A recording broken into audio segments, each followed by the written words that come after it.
So all of you guys know that for the past 3 or 4 years, I've had the Toyota Camry as my daily driver. It's been my first car. I leased it. I've done a bunch of videos on it in the past, but I got rid of that car, and now I have a Dodge Charger. Now, before you ask, so it's all blacked out. It has the blackout package. These are blacked out. Everything in this car, including the entire interior. Let me get my keys. Everything about this car is blacked out. As you can see, it's a very, very nice car. Now, it's a V6. I know what you're thinking. Why'd you get the V6? Why not the V8? First off, I have a bunch of reasons. I'm 19. I paid for this car myself entirely. I have negative $600 in my bank account. A V8 is a lot more to take care of, handle, and use. Not use, but it's a lot more to handle than a fucking V6. Also, I'm going from a V4 to a V6. I want to have that gradual incline. I know me, if I had a V8, this car would not last. I'd be zooming everywhere, but this thing moves. And I'll explain to you why. So, this car has a performance suspension. It's got like roll bars under it for better like turning. And you do feel it, because this car, when you turn this car, like, you feel the wheels are gripping to the ground. It gets heavier. It like lowers itself a bit. But you feel like this thing sticks to the ground. I don't know how to explain it. If you've ever driven a Ram 1500, picture that ride quality, but in the form of a car. So this, I'm gonna get a whole new exhaust, but it has dual exhaust. The exhaust is actually underneath this diffuser. This is a cover, which is nice because it won't turn black over time. Well, not black. It won't turn brown or dirty black. You know what I mean? Dusty. So we don't like that. I'm a big fan of this. It's plastic, but it's actually very solid. And when you open the trunk, this is what makes it look even cooler. It's one big piece. On the regular, that's my skateboard. On the regular one, it's one little piece here, then it separates, and it's not as thick. My favorite part about having this is that you can see it from the rearview mirror, and if you turn around, it's a pretty noticeable thing. But that's part of the performance package, as well as these black rims, which is the performance blackout package. It's all one package, I'm pretty sure. This whole entire front thing is blacked out. It has the sport grille. This is also this would come in chrome in the stock one. Let's go around. It's a very, very hefty. It's a big car. Like, you feel the weight. Like, let me show you this door. First off, I actually really like the handles. You pull them up, and they're very, very sturdy. And every time you touch it, it lights it up. There's like sensors, even in, okay, maybe not the back ones, but the front ones. But let's actually go in the back first, before I get involved with the front. Look at the thickness of this door. There's like 3 sections to it, which is kind of crazy. It's a big door. My favorite part, first off, the back of this, like the seats, they're so relaxed. Let me explain to you what I mean. You feel like you're getting cupped into the seat, and then there's this extra padding right here, so you're kind of laying back. You know what I mean? This is my police radar. I'm gonna be getting rid of that wire very soon. That's just temporary. There's a lot of space. USB seat warmers, cup holders,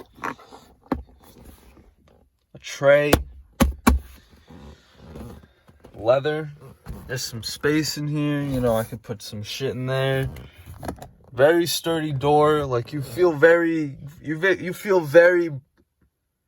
what's the word? Besides comfortable, you feel compact in this thing. It's roomy, but you feel very, very, like, you feel like you're in a car, even though this thing looks huge on the outside. Let's go to the front. Getting in and out of the car isn't hard. It's not like a low car. I plan on lowering it, and I plan on supercharging it. I'll explain that in the future.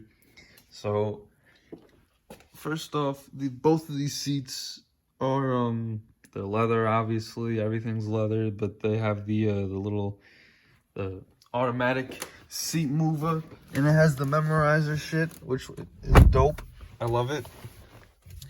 This thing is like a spaceship on the inside. First off, I love how the dash is one piece. It makes it look very driver oriented, especially because it's all like right in front of you.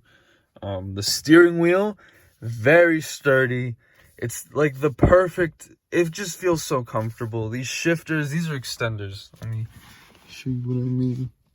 There's a button, but underneath it is the shifters. I'm gonna get extenders for it, like maybe an inch. Or maybe I might replace them. But I love this wheel. I love the way it looks and the way it feels, especially when you put it on sport. This is the Super Track Pack thing, so it has the sport button and all those extra options. This is a Uniden DSR7.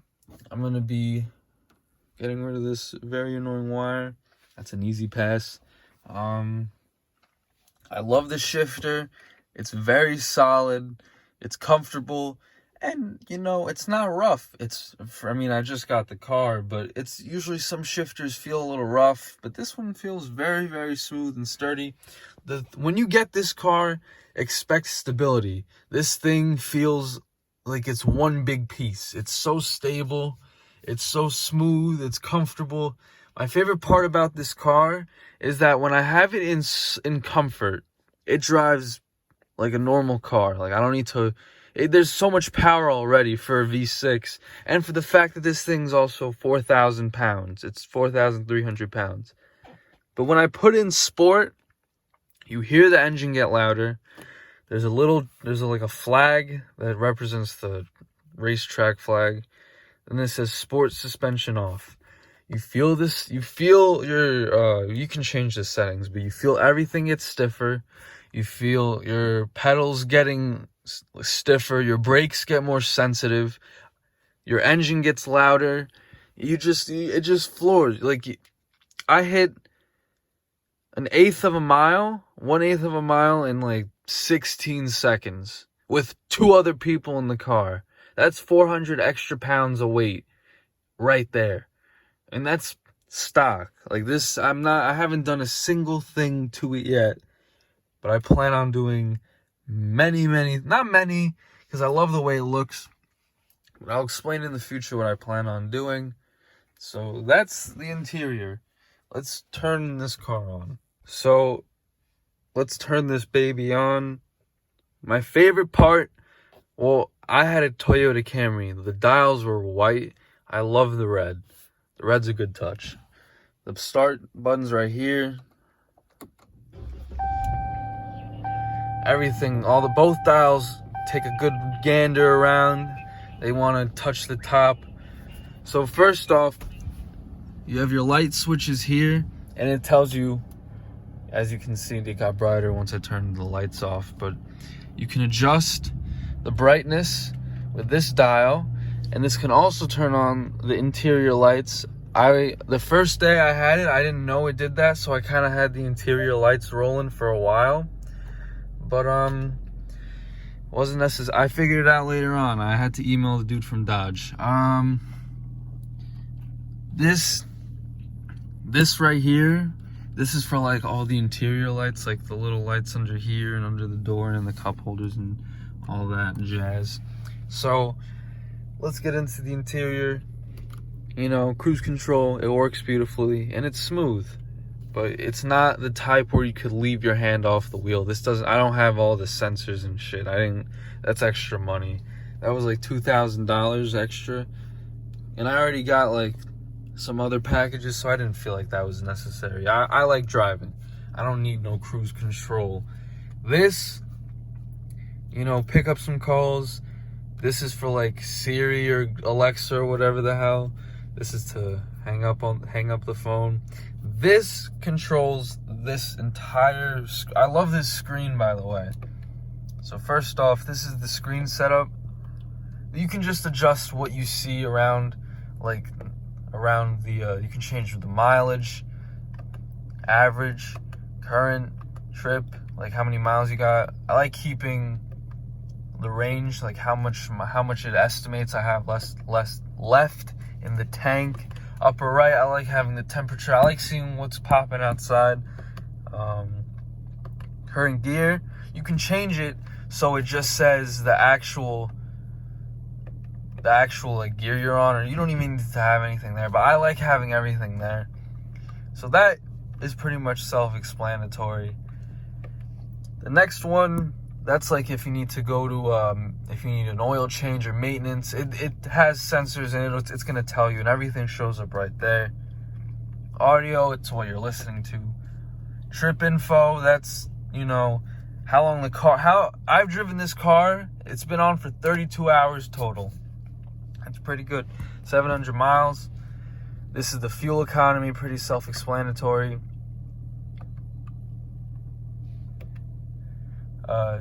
Top speed. This is all the performance dials. So once again, I did this with 2 other people in the car, so it's not gonna be, it's not gonna be that quick. But I'm gonna do it again at some point. I didn't do 0 to 100. 1/8 of a mile, 10 seconds.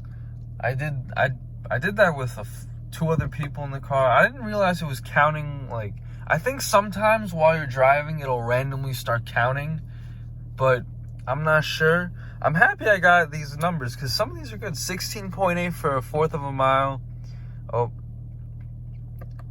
Braking distance, current, like where the weight's being distributed. Like while you're driving, it's crucial to have, like when you're taking turns. Peak G-force, lap timer, you want to take it to the track. Lap history, top speed. These dials are just one of the things that make this car more fun to drive. Tire pressure, that's pretty. I love the way the dials and everything are red. I love red. I wished like if you saw my old Camry, I always wished for more red. I'm glad that this has red. This car has been a dream. It is all-wheel drive. That's another reason why I got the V6, because I live in an area where the weather is very bipolar. So having all-wheel drive, and after I supercharge it, this thing's gonna be zooming. It's gonna have over 400 horsepower. It's gonna be a sleeper. I'm not gonna do much to the outside of it. I might widen it a little bit, but besides the diffuser and the exhaust, I don't know. Engine, torque, all live, and power, that's live as well. And then you go right back to the speedometer. So now we go to the actual screen. So here are all the apps. Projection manager is CarPlay. That says CarPlay. Travelink, that's like where Sirius XM, I'm pretty sure. Assist, that's if I need help. Performance control, and obviously these are the seat warmers and all that. That's pretty self-explanatory. That notifications are the messages that were right here. Let me go back. What I'm focused on... Oh, I don't want heat. Okay. What I'm focused on... Well, this is the media page. This is the same thing in every other car, but what I'm focused on is this Super Track Pack button. Let's press it. Here, so this is like one of my favorite parts of the whole car. Having this. So right now it's normal. This is what it's like when I drive in normal. I have comfort steering and all that. Sport mode setup. I love how it switches. Everything's on sport. I use paddles, but sometimes I feel like with this car, it's better to just let it shift on its own. But the paddles do help with a better launch, I'll admit that. Launch control, I can launch. How it works is, I set it to a certain RPM. I press the brake, then I hold the accelerator, it's gonna lock it at that RPM. So I have it at 2100. It's gonna lock it at 2100. When I let go of the brake, it's just gonna launch me forward. I love the way it works. So next we're gonna go to the performance pages. Since my car's been on for a couple minutes, it's gonna load quicker. But when you turn on your car, let the car load before you load up the pages, because sometimes it does take a while. So here's the first part of it. So you can change these dials whenever you want. As you can see, so many options to change it to, but I already kept mine. Timers, as in, like, you know, typical timers if you want to take it to the drag. Air intake temp, torque, steering angle. Right now it's at, like, I'm adjusting it right now,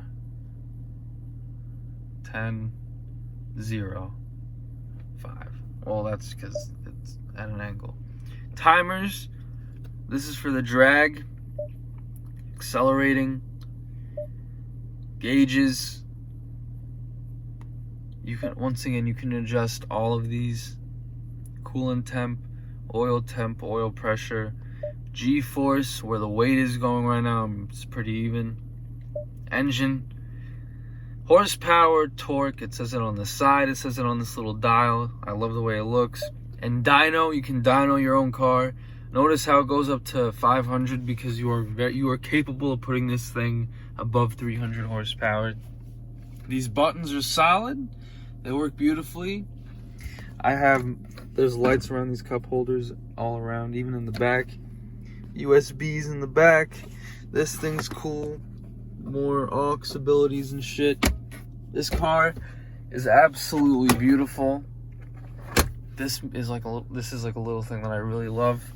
Everything about this car, I don't really have any complaints. I've driven it for 700 miles. It's fast. People who say don't get the V6, man, if you're starting out and there's no harm in the V6. You can push this thing to limits. I'm gonna supercharge it in the future once I get more miles on this engine, and you know, after like a year or two, this thing will be pushing over 440 horsepower. The RIPP supercharger. So, yeah. That's pretty much all I got to say about this car. Multiple themes that you can set. I have it on this one, but you can change it. Let's see. I don't like that one. That's the same, I'm pretty sure. That's cool, but too much red. That is really cool. That's like a mechanical background. That's the fucking demon. That's the demon background, but we're not there yet. Do they have it for the Charger? Come on, they have the Challenger, but they leave out the Charger. Are you kidding me? This one, I like that one. I'm gonna keep it at 10. But yeah, that's the video. If you enjoyed, leave a like. I'm gonna be doing more. Let me know what you want to see. I'm gonna be including like random pictures of my car throughout the whole video. So this is it. I'm gonna be recording the things I do and all the changes I make. So let me know what you want to see. Comment, like, and I'll see you in the next video.